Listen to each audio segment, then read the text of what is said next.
If you are seeing a therapist, it's more than likely that this is what you're settling for. They didn't get a chance to practice their coping skills from the previous session. We don't always use coping skills. If we want to overcome anxiety, we have to go to someone who is actually going to believe that it's possible to overcome anxiety. Because truthfully, most therapists, just like this, believe that you can't just overcome it, that it's something you have to deal with on a regular basis. And if you have to deal with it on a regular basis, then obviously in that case you would need to cope with it. But whatever happened to living with fulfillment, living with excitement, living with passion, living with love, living in excitement, living in gratitude, and then anxiety coming up when, like, you're gonna go ask a cute boy out, or you're gonna kiss someone for the first time, or you're going for a job interview, or you're near a cliff, right? Or you know that there's an important conversation that you have to have with your spouse tonight, right? Or you're getting on your first sales call if you have a business. Like, those are the most normal times to feel anxious. And even then, not panic attack, but just like that,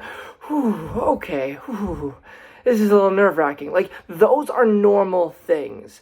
The challenge is when we have people who are trying to treat our anxiety and they don't even believe that it's possible for you to overcome it. So look, in this video, I really want to explain to you why anxiety even comes up in one's life, and you can do what you want with the information, okay? Simply, all of our emotions, including anxiety, come from beliefs that we have. Let me break that down even further. Right now, if you believe that I am yelling at you, right, you might decide that means, like, you might decide to believe that means you're worthless and unlovable, therefore you will feel sad and anxious, maybe depressed, right? If you take this video to mean that I'm actually coaching you or loving on you or just giving you some friendly advice, you might feel loved.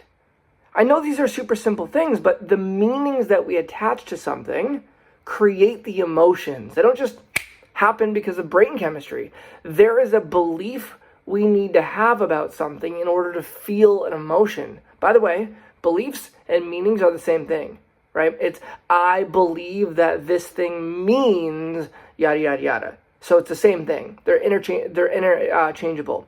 With all that said, we all have several different types of beliefs, and then we have millions of beliefs within each belief type. So we're not going to cover them all right now. I just want you to be aware of the fact that they're even there. That way you can understand, this situation in my business or in my life or with my kids or with getting into my car or getting onto a plane, I can see that this is not just some mental disorder or some phobia that I can never overcome. It's just a mental challenge that if I know how to direct my beliefs and my nervous system, I can overcome the anxious feelings and just get whatever the hell I want in my life. So let's start with the first belief. The first belief that we all have is called a generalized belief. Think of that as something that you believe something about an entire class of life. Example, men are assholes, right? Women are annoying. I'm making shit up, guys, but women are this. Men are this. Black people are this. Canadians are this. Being wealthy means this. It is a generalized belief, right? Police are this. We're not saying this policeman or this black man or black men in this neighborhood are, or white people who do this are this. We're saying white people are this, right? Business people are this. We're not being individual and specific. We're saying this entire class of life called Canadians are nice. For example, that would be a generalized belief, okay? The second type of belief that every one of us has is our identity beliefs. Now, we have beliefs about who we are. That's our identities for ourselves. And we have beliefs about who other people are, right? The identity we have given someone in our own mind. Now, the way that we identify ourselves or other people control how we feel about ourselves and other people. Like, if I believe that you are an asshole and you start talking to me super nice and with a lot of kindness, in the back of my mind, I'm going to be thinking, what does he or she want? Because I believe you're an asshole. So if you're being kind, you must want something from me, right? But if I believe that you're the nicest human being and you're my best friend and you're being a fucking asshole to me right now, then I'm going to say, he or she's just having a bad day. I know who they are.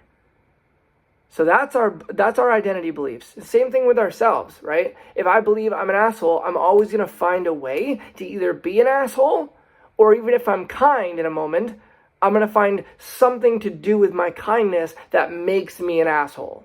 I'm going to look for something within what I did or what I said that was kind and be like, see, that piece right there, that makes me an asshole. Our beliefs control our emotions. Now, I'm not even close to done, but I'll just give you one more just because.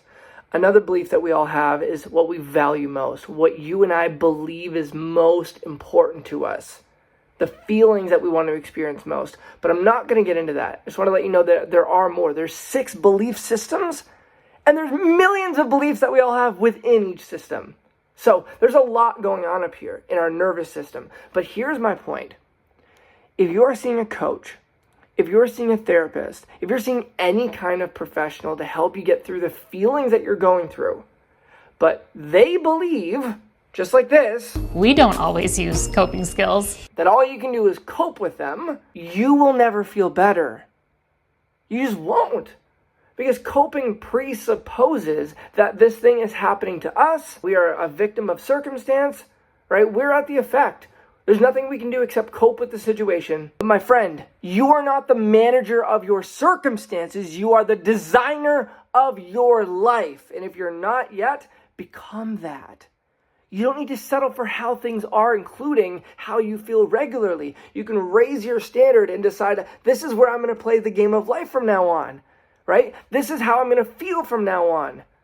And we direct our emotions. We create them. I have other videos on explaining how to do that, but I will tell you this. If you can remember a moment right now where you have felt really passionate or really strong or really confident or really proud, one time in your life, think about it right now.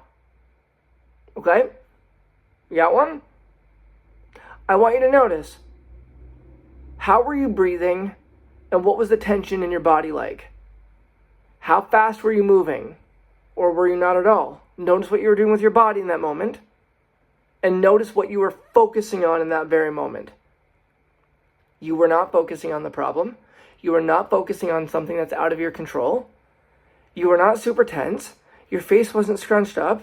Your head wasn't down, right? You weren't crunched in. You weren't breathing shallow. Not if you're feeling proud or confident or excited or something like that. There's no way. Because we have to do something with our physical body and with our mental focus in order to feel anything. So why would you need to cope with that? Just change what you're doing with your body and your focus, and anxiety will be gone. Let me know in the comments if this made sense.